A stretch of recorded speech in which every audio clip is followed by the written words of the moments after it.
Hello everyone. I'm going to show you how to post a question on Google Classroom. You will default on this page. You can go to your classwork stream. You can click on Create Question, ask your question. You can decide if it's a short answer or if you like, you can make it multiple choice. You can add any resources or extras you like depending on your purpose. You can set the points value. You can decide which students will get it. You can set a due date. You can also create a topic. I strongly suggest you make students not able to reply to each other.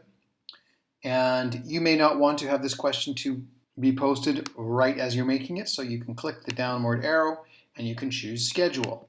You can decide when you want that question to be posted. So when you're ready, either by schedule or simply by pushing the ask button, you can ask the question.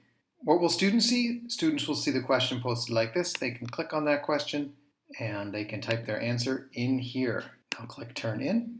They have now turned in their question. As the teacher, you will see one assigned and one turned in. You can have a look here, see what the answer is.